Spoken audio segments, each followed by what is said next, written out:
So thank you so much, everybody, for taking the time today. Chronic pain is a subject that is very dear to me, just because I suffered from it for a very, very long time. I know how it feels. I know how it creeps into every single area of life. And so I am passionate about the subject. This is not just a talk. This is something that really resonates with my purpose in life. I had made it a purpose in life to help people, educate people, give people resources, and also support people. It is said that time is the currency with which we afford our life. In that sense, time well spent means a life well lived.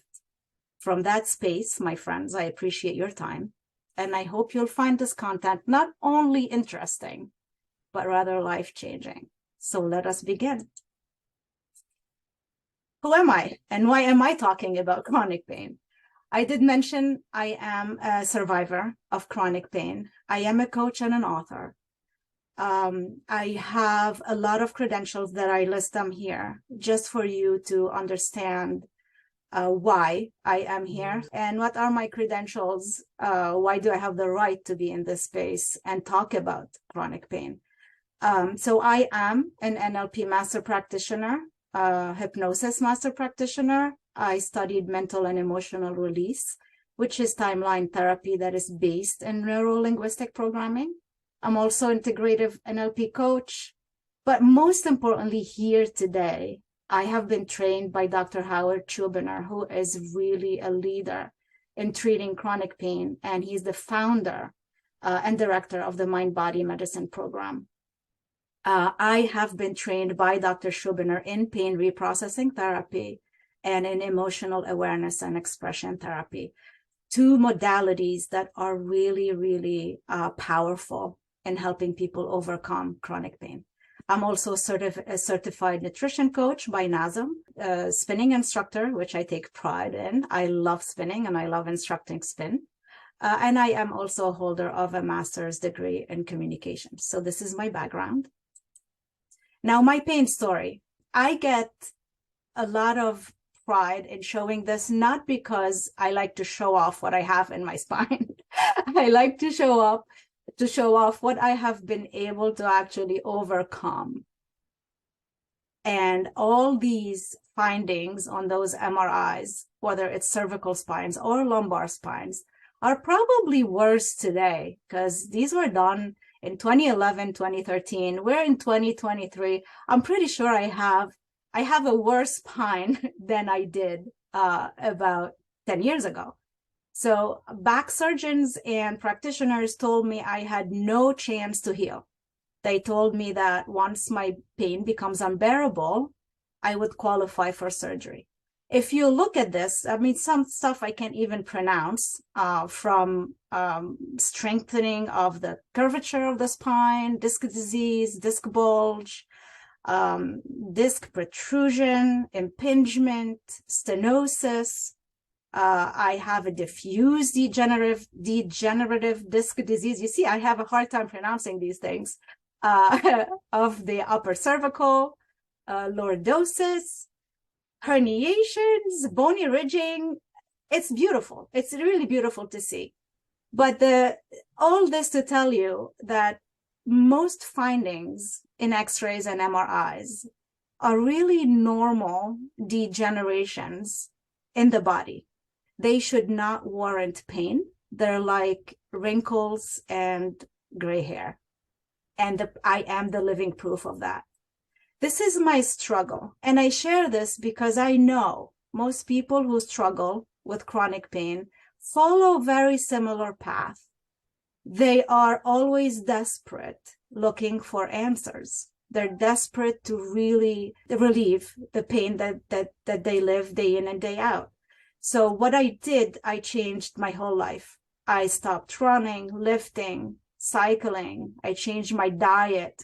So some people will tell you when you struggle with chronic pain, oh, have you tried this diet? Have you tried this exercise? Have you tried this method? And honestly, I listened and I tried them all, changed my mattress, workstation setup, work chair. I hung upside down for many, many days using an inversion table. I went for 3 full rounds of physical therapy, 6 months of chiropractic treatment, acupuncture. I don't know if you're familiar with the melt method. I did that, took swimming lessons, went in the pool because I've been told the water is good for the spine.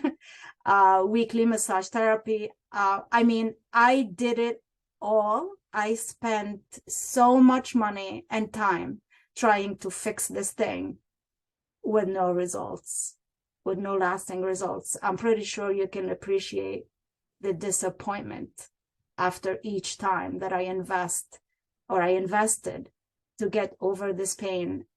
And sometimes I would get the little result, would get so excited, and then it would go away, and the ups and downs are just unbearable. The healing, and I like to talk about this healing, it doesn't always happen in this manner. My healing was miraculous. I stumbled in 2016. I was looking online on Amazon. I typed healing back pain, and this is what I landed on. I bought the book, and I said, I'm going to read it. I mean, what else can I do right now? I read the book. I remember my children going to their father to spend the weekend on a Friday afternoon. I started reading the book on Friday after they left. I finished it on Saturday. I hit the gym that day. I ran. I lifted weights. I came back home. And just like Dr. Sarno said, it will get worse before it gets better. I got the most excruciating pain. I was happy to welcome it because I knew it was working. Whatever I was doing was working. And the next day on Sunday, I went to the gym again. I cycled, I lifted weight, I ran, and I was over this pain. I could bend over. I was pain-free over one weekend. Now, Dr. Sarno in his book, he uses actual case histories of his own patients. And he shows in his book why tension and unexpressed emotions, mainly anger, cause chronic back pain, and how awareness and understanding are the first steps to doing something about it. Now, since Dr. Sarno wrote this book in the early 90s, there have been tremendous advancement in neuroscience that really explain the nature of pain, namely chronic pain, and the role of neural circuits in the brain. Everything that I show here is based and shared by Dr. Howard Schubiner, so it's not me. Over 110 million in the United States only are in chronic pain, suffer chronic pain. The cost of this is over $600 billion a year. So it is a tremendous epidemic in the US, and I'm pretty sure worldwide as well. You can see here that the big bulk of it is back and neck pain.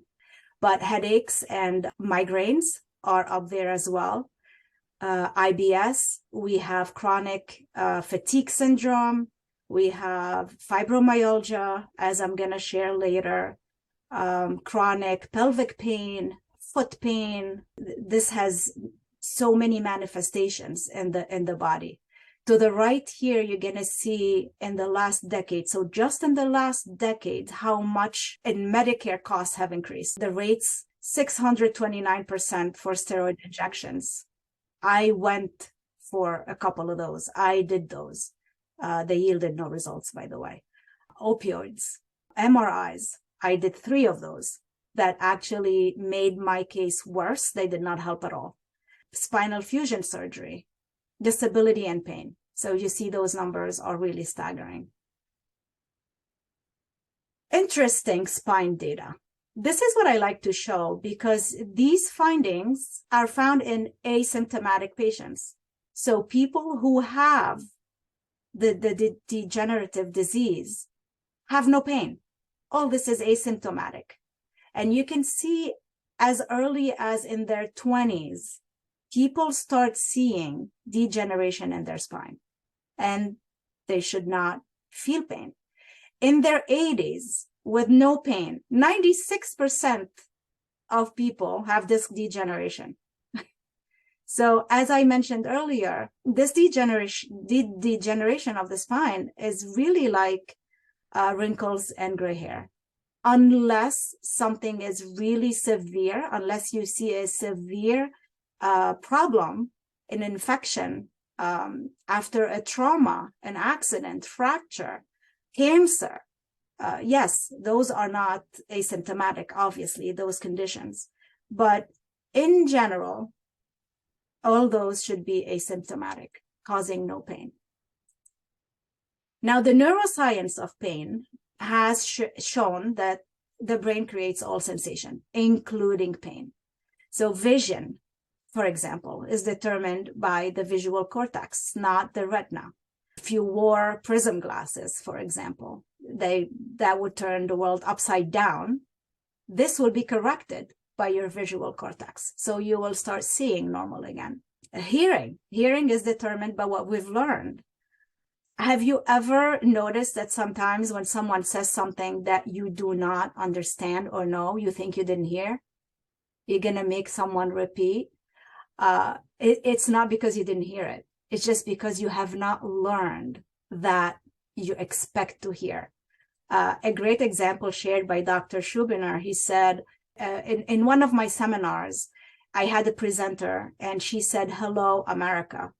I'm Erica." And he heard, "Hello, America." Her name is Erica. So we really hear what we've learned, what we know, we expect to hear. Tasting is the same thing. If you expect an apple and someone gives you a peach, your brain is gonna really give you a sensation of rotten food, of soft and rotten food. You're gonna have a sensation of disgust rather than pleasure. So pain is also created by the brain. This has been demonstrated over and over again by the missing limb syndrome. Everybody accepts it. So someone has lost a limb and yet they can still feel pain in that limb, even though the limb is no longer existing. This goes to show you that all our experiences, all of them, are derived from learned neural circuits in the brain. How we walk, talk, ride bikes, how we respond to people, activities, and situations. This is powerful because this is the basis of how we treat chronic pain. Now, predictive coding is what the brain predicts. We are always predicting. And when someone is struggling and from chronic low back pain, for instance, I was one of them, bending over was a trigger for me. It was a conditioned response. I would get a lot of pain. I could bend over now with no pain. I still have the same spine. I have a worse spine, probably an older spine.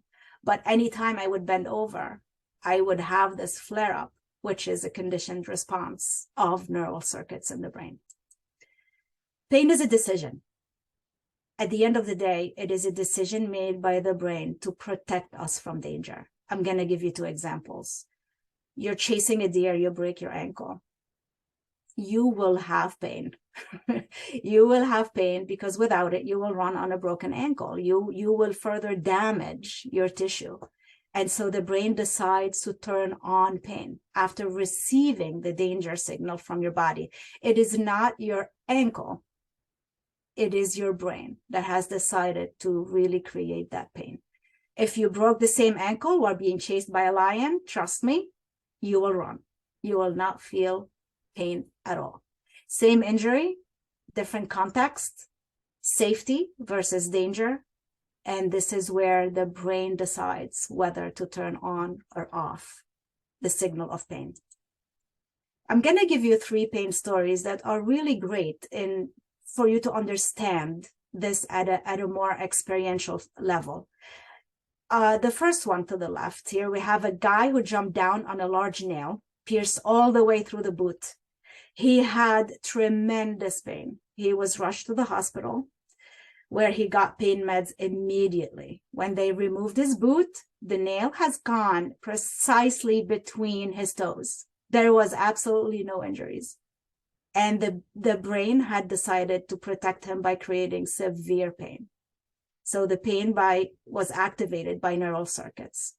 In the middle here, we see a guy who accidentally shot a nail into his hand, but he was alone at a construction site. He had zero pain. He had zero pain because his brain probably decided that it would be better for him to drive to the hospital than to be alone in severe pain. So it was not a conscious decision. So all this to say, it's not conscious. The brain does this automatically. It's a reaction. It is really made by the subconscious brain to protect us. To the extreme right here, we have a guy who was in the Vietnam War and who got injured in a fight. He was in a lot of pain, obviously, and he was transported out in a helicopter. His injured heals, danger signal in the brain was activated, turned off. 20 years later, he was walking on the street. He heard the same helicopter sound. Immediately, he started having the same pain he had 20 years ago. So that pain was not obviously related to an injury. It was just reactivated by the brain because the brain reactivated the danger signal.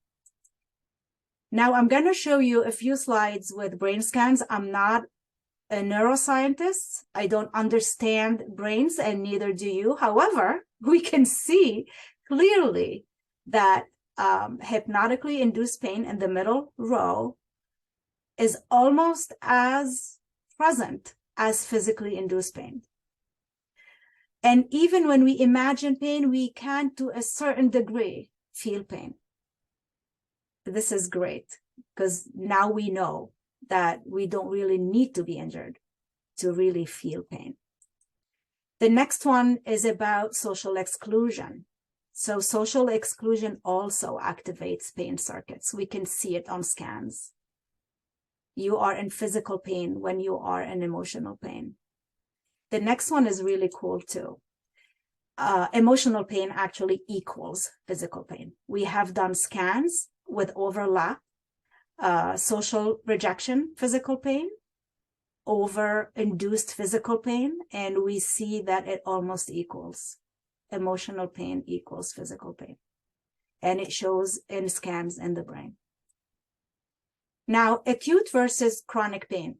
What's great about this is that chronic pain engages a whole different set of brain circuits. It sits in region in the brain that is involved in learning, in meaning making, and processing emotions, where acute pain sits in a whole different section of the brain. So we did this research by choosing people with chronic back pain and applying heat to their forearm. So before applying the heat, we could tell where the chronic back pain is. And then when we applied the heat, we saw where the brain lights up. So you can see that it's a whole different area of the brain. The transition is fascinating. From acute to chronic pain, the pain shifts. It really shifts and transitions to learning and meaning related brain regions. And this phenomenon causes the pain to persist over time. It could persist for years. In my case, it persisted for 6 years. Some people struggle from chronic pain for decades.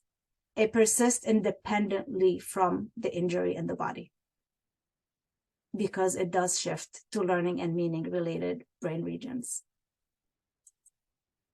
Now, victimization. Why do people develop chronic pain? A lot of people who lived adverse childhood experiences and history of repeated stress and trauma in adulthood or in childhood experience more chronic pain. So we see those with migraine, headaches, pelvic pain, IBS, chronic fatigue. I'll add that to this too, are people who suffered victimization or repeated trauma in their life. Their nervous system is sensitized. So it is easy to activate those neural pathways. This is the proportion of chronic conditions that we know now for sure are brain-induced.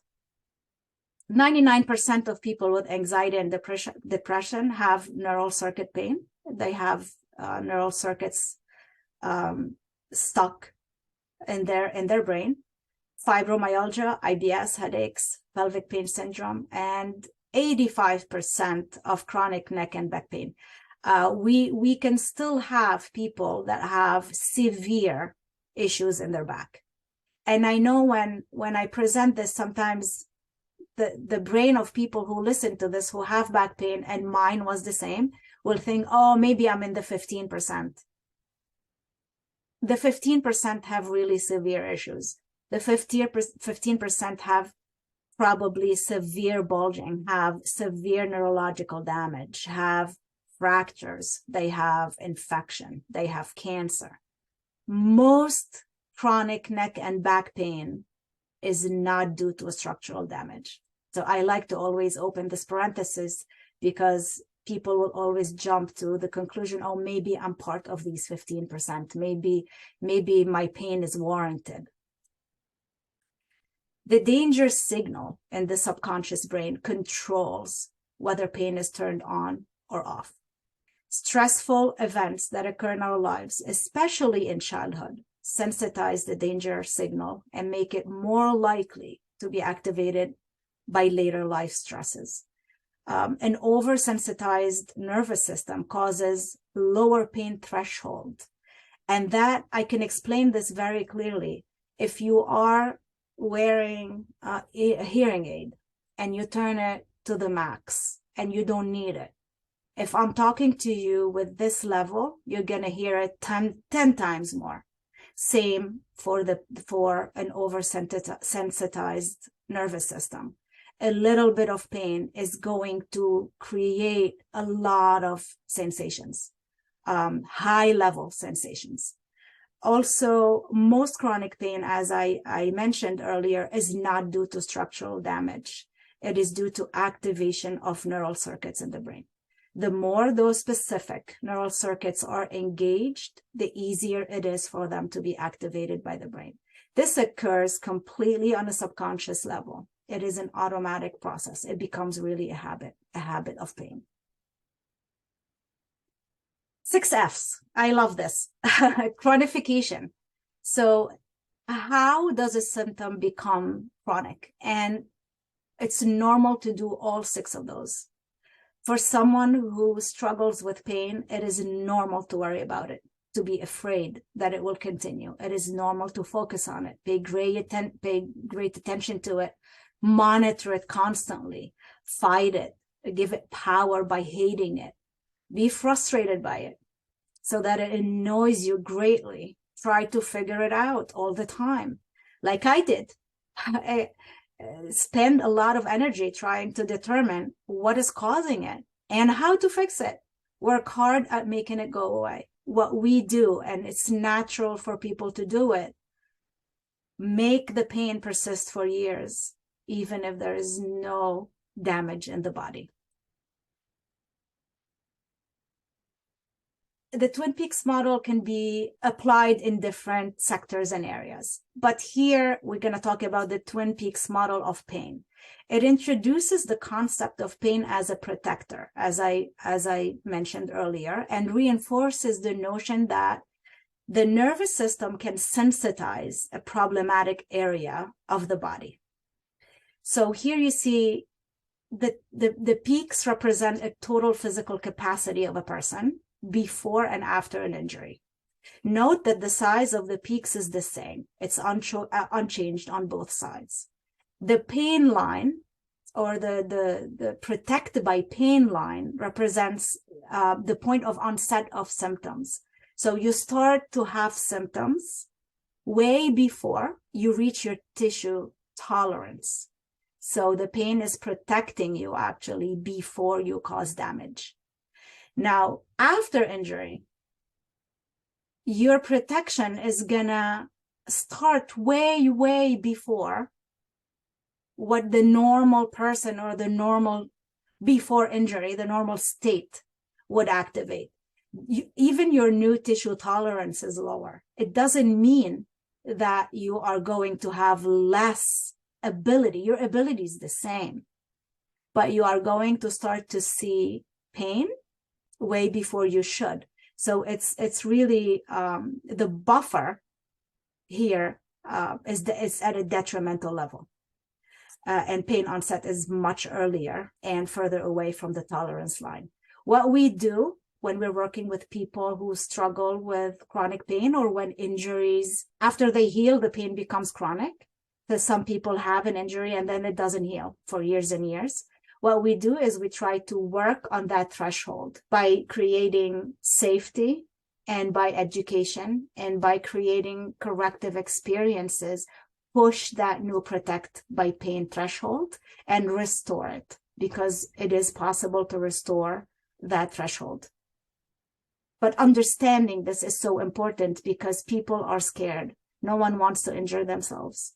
People stop right when they feel the pain.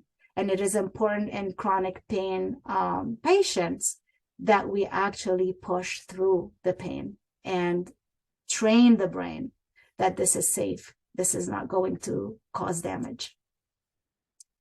We are in a paradigm shift. We know now that neural circuit pain is common. It is real. It is reversible.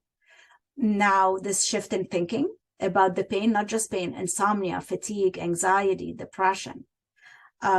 We recognize the power of the brain to determine our internal experiences based on emerging neuroscience. This paradigm shift challenges much of current treatments, which I've been through. I've experienced so many of those treatments. We have a tremendous potential for low-cost, patient-centered treatments for ailments which are really an epidemic in our society. This is not mainstream. I hope it will be soon. I mean, for a couple of decades, people have known, and Dr. Sarno started in the 90s, and yet doctors are still prescribing what they prescribe. They still look at results and MRI and X-rays the same way that they did. The key to eliminating neural circuit pain, accurate diagnosis is really paramount. Is it structural or is it neural circuit? We don't treat neural circuit pain in the same way we treat structural damage. We don't give cortisone to an area that will not respond to cortisone. So if the issue is in neural circuits, we're treating an area that has no damage technically. So treating my spine with cortisone injections obviously didn't yield a result, because my pain was not caused by what the doctors thought it was caused by. So the diagnosis is critical. Calming the brain by dealing with any stresses, if the stress is still present in life, is really important. Reducing fear of pain to reduce neural circuits induced by pain. And finally, reprogram neural circuits using various modalities. It could be pain reprocessing, emotional awareness and expression. It could be NLP, mindfulness, hypnosis. All this can be effective. All those modalities are effective if the patient understands that there is nothing wrong with them, if the diagnosis has been done in a thorough way. So how we diagnose neural circuit disorders, how do we do that? First, we rule out structural damage. So the first step is to go to the doctor, is to have an examination, is to have imaging if necessary. But if no clear objective signs of pathology are found, as I said, normal or normative findings on MRIs are not signs of pathology. So if we don't see infections, fractures, cancer, neurological damage, autoimmune disease, everything we see is we consider to be normal. Arthritis is normal. Rheumatoid arthritis is different. Most joint degeneration, wear and tear is normal. And so to rule out the structural damage is step number one. Rule in a neural circuit disorder, we have two golden standards that we have to go through. It's very thorough. We don't just look at someone and say, oh, you have neural circuit disorder. We don't do that. As pain recovery practitioners. So we gather A, circumstantial evidence, and B, confirmatory evidence, which is the fit criteria. With the A, what we do, we have a body map. We do a review of symptoms. We have a scale for fear and catastrophizing. We have a questionnaire to see the linkages to onset and when the symptoms became worse. We have also a questionnaire for personality traits. Certain people are more likely to develop neural circuit pain, including people who are perfectionists, people who are people pleasers, people who cannot lay down boundaries. So we do have some personality traits that open the door to neural circuit pain. And obviously adverse childhood experiences. So we have that questionnaire too. The fit criteria, we really look at initial onset distribution in the body, quality of the sensation, location, shift, specific timing, context. If the pain is triggered by sounds, light, touch, wind, cold. Some people tell me barometric pressure causes my pain. Other people say if it's gray out, I have pain. Some people can't sit in their work chair. I was not able to sleep on hard mattresses. A lot of things that we believe are the cause are simple triggers that we could disable. So this is a very thorough process to rule in a neural circuit disorder. And once we do, it is so, I'm not going to say easy, but